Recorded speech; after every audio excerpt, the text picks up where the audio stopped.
Good afternoon, everyone. We're here for the regular meeting of the Fall River Housing Authority that was postponed from the regular session and is being held tonight in person on Thursday, October 15th at 5 p.m. Attorney Souza, can you read the open meeting law? Sure. Thank you, Madam Chairman. The language for the open meeting law is as follows. Pursuant to the open meeting law, any person may make an audio or video recording of this public meeting or may transmit the meeting through any medium. Attendees are therefore advised that such recordings or transmissions are being made, whether perceived or unperceived, by those present and are deemed acknowledged and permissible. Thank you, Attorney Souza. Martha, roll call, please. Chairwoman Sahadi. Here. Vice Chairman Underhill. Here. Commissioner Barnes. Here. Commissioner Tache is absent. Commissioner Bentley. Here.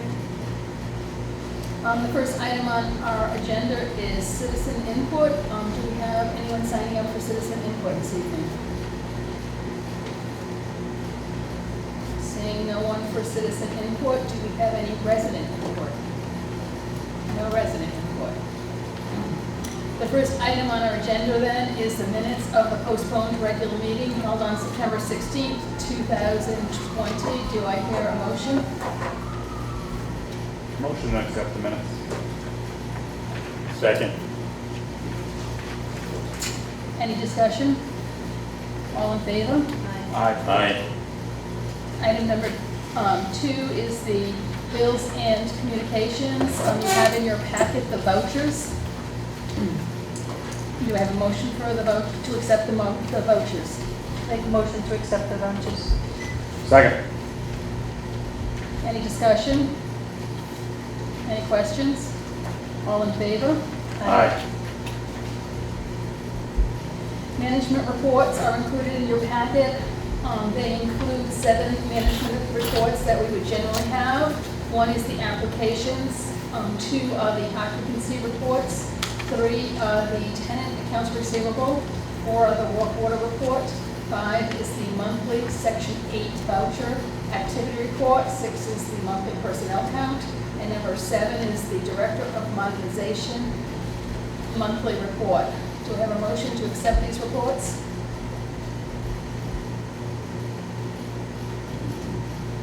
Make a motion to accept the reports. Second. Do we have any questions, or are there anyone here from the administration that would like to speak specifically with regard to their reports? Any questions first? And we have members of the administration here to speak or answer any questions that you might have.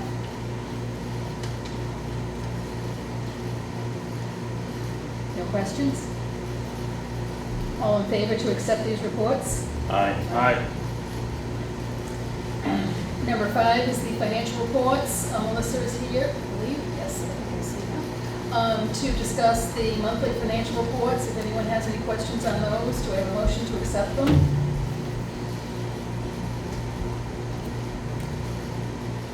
Motion to accept. Thank you. And a second? Second. Melissa, would you like to give us a little bit of an update on the financial report as of this past month?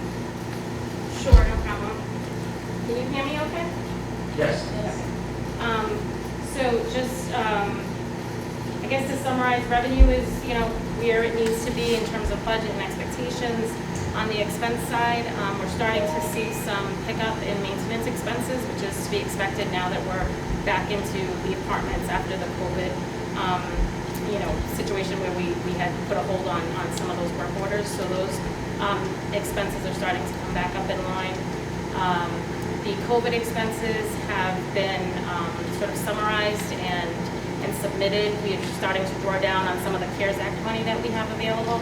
And the other thing that we did this week was we submitted a request to FEMA for funding on the security piece of the COVID expenses that we've been incurring, and that was for $270,000. So we're expecting that if they approve our request, that will probably be funded at about 75% of that, and then the remaining 25% we can draw down from the CARES Act money that we have for HUD. So all in all, we should be 100% covered on all of those expenses, and we'll start to see that cash coming in within the next, I would expect, month or so, once everything gets squared away. Can I just ask a clarification on that? So you apply for that funding for the security and they decide what percentage that we get? Is that how it works? Like what? No, they actually put out guidance that in general, if you do get approved, that they would fund at the 75% level, so that's across the board for So anyone it's who 75 requests. or Yep. no, Exactly, and then the remaining, I think it has something to do with FEMA and working together with the state agency to try to close that 25% gap. So the state piece of it would come into play after the FEMA money comes in. Any other questions on financials? Thank you. I have a motion and a second. All in favor? Aye. Aye. Item number 6 is an update from the executive director. Thank you, Chairman. Good evening, everyone, and good to see you all again, and some of you for the first time, actually, so it's good to be back here live. I have 3 items to discuss with you tonight, or to brief you on. The first item, we've implemented an online application procedure for our federal housing program, and this procedure now makes the application process for our federal program consistent with all the application processes in our other programs, as well as the application processes used by other housing authorities. And it allows us to streamline the whole process. We don't spend time having clerks key in the data, which is a little bit redundant. Tenant has to write it down anyhow, we might as well enter it online. And the website is updated and contains this module. Now, for those who don't have access to a computer, we still do allow paper applications. And we'll urge them to somehow log in so they can view their application online. Okay? Second item. Many of you, I'm sure, have read the state moratorium on evictions for non-payment of rent is ending this weekend. It has impacted us the whole COVID as far as our receivables so far. They've essentially doubled from this time compared to this time last year, or compared to the end of March. So it was definitely a reflection of not being able to take any action where we normally would be able to. And we have obviously several efforts underway to collect these balances. But coincident to the expiration of the moratorium, we have the governor announcing a $170 million eviction diversion initiative. And it's designed to help low-income people primarily stay in their homes. So we hope to take advantage of this program as it becomes available. The program also includes the trial court. It brings them into the eviction process. We're going to work with our attorney and the tenant to mediate the case so we don't have to go through with an eviction, and hopefully help us refer them to these various programs that have financing available. And our legal service department will be working with the housing court and other agencies for other funds to help in this effort. The final item I have is this morning. I think everyone has become aware that after several months of being designated as a moderate risk community for COVID, Florida was downgraded to a red area, which means we're not considered a high-risk community. So as a result, we reclosed our community rooms. We just think it's better to be cautious, we're more conservative, be concerned for our elderly residents who are more at risk in any case. And once the rating goes back to yellow or moderate, then we will reopen them. So that's our game plan, and we'll be letting the residents know this. We still allow the visitors in the elderly sites. We have security guards managing contact tracing sheets. They have to sign in, so should there be a need for that, we can utilize those. And that concludes my report. Thank you. Does anyone have any questions of the director? Hearing no questions, we'll move on to new business. Madam Chairwoman, if I could just interject before we go on to new business. I wanted to acknowledge our procurement officer, Timothy McCoy. only because he was very instrumental in not only the procurement of this equipment for tonight's meeting, but the coordination with the staff at Fred TV to get it set up. And, we rearranged a couple of times, so it was a little bit of an effort, and he did a great job on that, and I just wanted to acknowledge him and thank him for that. Thank you, and thank you, Tim, for doing such a great job. This has certainly been a trying time to try to keep everyone safe during this pandemic, and keep everybody at a social distance. Moving on, item number 1 is modernization. A is a certificate of substantial completion for the community room HVAC upgrades at Cotton Maderas. The recommended action is approval. Do I have a motion? Motion approved. Second. Any questions or concerns? Hearing none. All approve.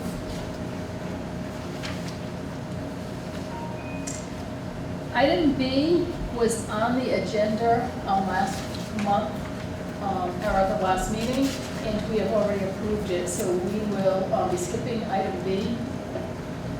Item C is certificate of substantial completion for the roof replacement at Costa Plaza. Recommended action is approval as well. Motion approved. Second.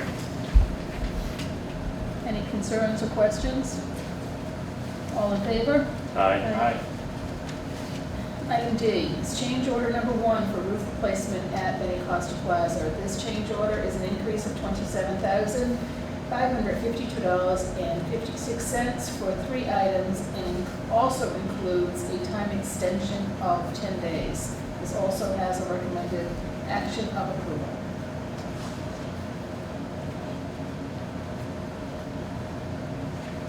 Have a motion? Motion approved. Second? Second. Thank you. All in favor? Aye. Aye. Item E is a change order number 1 for video security system upgrades at Doolin Apartments. This change order number 1 is an increase of $1,944.00 for 1 item and includes a time extension of 10 days. The recommended action is approval. Motion approved. Second. Any questions or concerns? All in favor? Aye.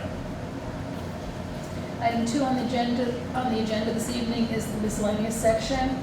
2A is a uniform physical condition standards inspection services. The recommended action here is to award a 1-year contract to the U.S. Inspection Group in the amount of $18,297.02.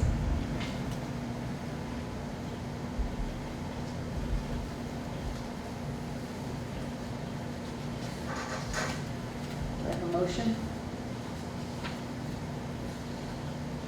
Motion approved. Second. Does anyone have any questions of Mr. McCoy? He's included some information with regard to that particular award in your packet. Any insight, Mr. McCoy? Any insight, any particular, anything to add? I couldn't hear Chairman Sahadi, which contract though? This is the contract for the Uniform Physical Condition Standards Inspection Services. Yep.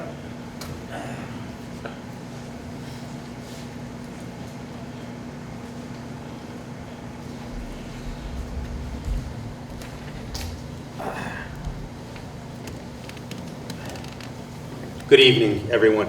This is a fairly routine solicitation that we do every year. It qualifies for the, it's basically a consultant that comes in and reviews our properties to assist us with preparing for REAC. It also meets our annual inspection requirement for the year. So we send it to a couple companies that are in the business, and USIG is a perennial responder. Matter of fact, they were the only one we received, but they historically have been the low out of maybe 3 or 4 candidates in the past. So they were the only respondent? They were the only respondent, yep. I have a motion and a second to all approve. Yes. Item B, Tim, you probably need to speak on this as well. This is for the grass cutting services. The recommended action is to award a 3-year contract with 2 separate and distinct options to renew, to call Nunes and Son, Inc., in the amount not to exceed $292,500. Again, you have that information in your packet, and Mr. McCoy, you can talk to the specifics. Well, this is he is our current contractor. As you can imagine, the grass cutting is one of our more hotly contested contracts. We usually see a lot of competition. I respect the work that these gentlemen all do. Matter of fact, one of our companies was a woman-owned company who participated this year.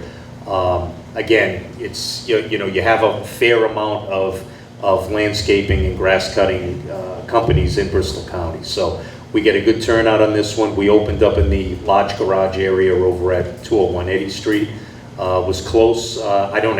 Unfortunately, I don't have my award memo in front that you have in your packets. I believe DeMello was about $4,500 off. I'm pleased because, and our financial folks are going to be pleased because we have about a $17,000 drop from the previous contract. We built in some, for years 4 and 5, we built in some costs to kind of reflect inflation. But with the lower prices, we're actually going to be cheaper, at least for the first 3 years. And then we'll probably end up level, maybe even a little under level for what we've had the last 3 years. So, and again, it's just a reflection of competition. As we've seen over my last 4.5 years, sometimes you get something trash. Perfect example, we essentially had 2 bids. Typically the more sophisticated the work is and requirement, you're going to get probably less competition because it's more of a sophisticated niche. Landscaping, grass cutting in particularly, being a little bit less sophisticated, hence more competition. Excellent. And you're correct. I know you don't have it in front of you, but Mr. Nunes' company was the low bidder at $292,500, and DeMello and Sons followed that at $297,375. And for those of you there were 5 bidders. Excuse me, Chairperson, I didn't mean to cut you off. And for those of you that have your letters in front of you, I have no explanation for the highest bid that came in at close to $1 million. I don't have. That looks like it was from left field. I don't have it. Maybe he was hoping, that gentleman might have been hoping he was going to be the only bid. But even then, when you're that far over budget, you don't award for that kind of money. So Exactly. you're well aware of that. I'll break out my lawnmower for that. Do I have a motion to award the 3-year contract with the optional years? Motion to award the contract. Second. All in favor? Aye.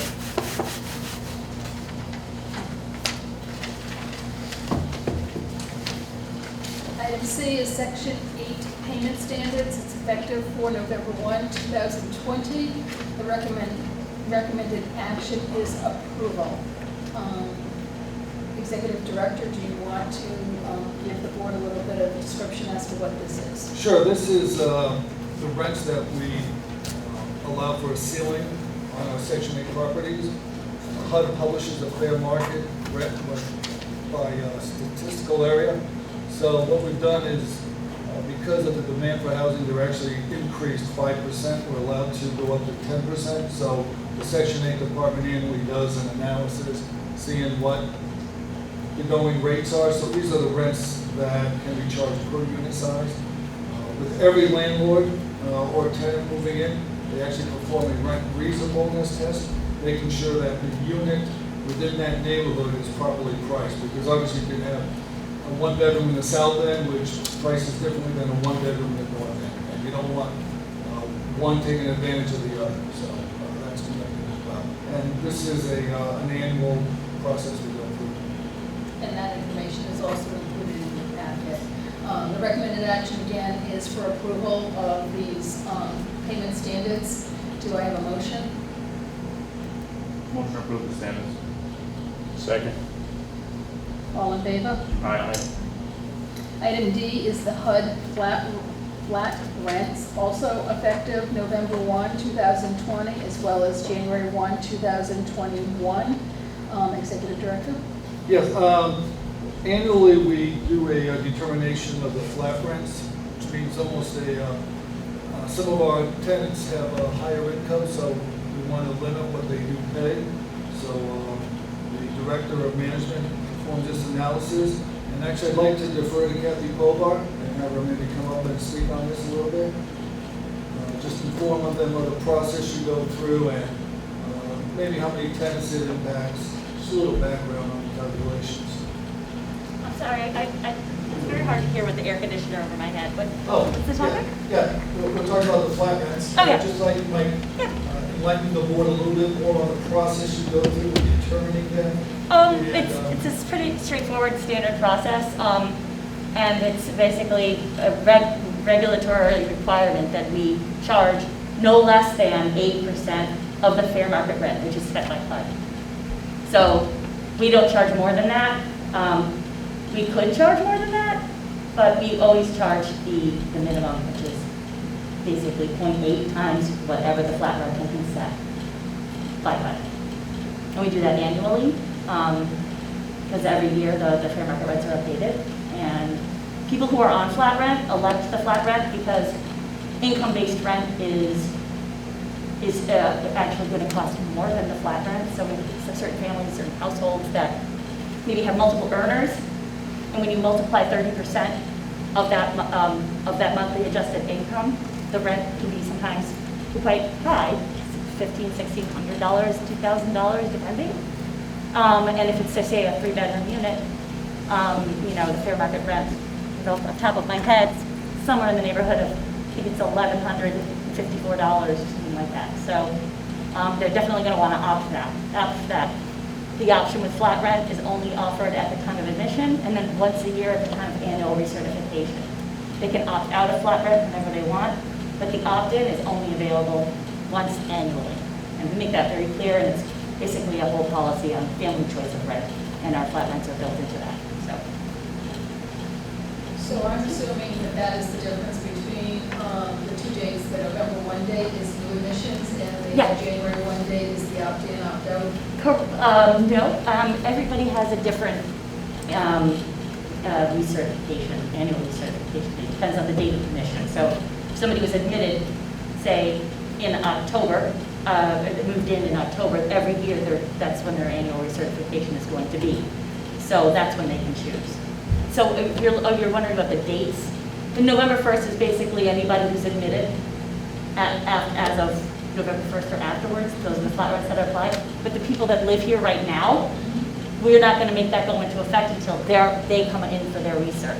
So they're going to continue to pay whatever flat rent they're paying, the current flat rent, up until the time when they recertify for their annual recert, and that's when they'll elect income-based or flat, and they'll probably pick the flat again, and it will be the new amount. Does anybody have any questions? Do I have a motion to approve the HUD flat rents? Motion to approve. Second. All in favor? Aye. Item 3 is personnel. 3A is the interim clerk of the works position. The recommended action is to approve the appointment of Scott Alves. Motion to approve. Second. Thank you. All in favor? Aye. This is a roll call. Excellent. Commissioner Underhill? Yes. Commissioner Bentley? Yes. Commissioner Burns? Yes. Chairwoman Sahadi? Yes. Item 3B is the interim leader position. The recommended action here is to approve an in-house posting. Motion to approve in-house posting. Second. All in favor? Aye. Item C is the maintenance custodial floater position. This is the recommended action here is to appoint Ryan Dory. This is roll call. Motion to approve. Second. Commissioner Burns? Yes. Commissioner Underhill? Yes. Commissioner Bentley? Yes. Chairwoman Sahadi? Yes. Item D is going to be a union negotiation update. We're anticipating executive session pursuant to Mass General Law, Chapter 30A, Section 21, 21A2 and Section 21A3 to discuss the strategy with respect to collective bargaining or litigation if an open meeting may have a detrimental effect on the bargaining or litigating position of the public body, and the chair so declares. So as the chairman, I am noting that if this discussion were to happen in open session, it may have a detrimental effect, and so we're recommending going into executive session.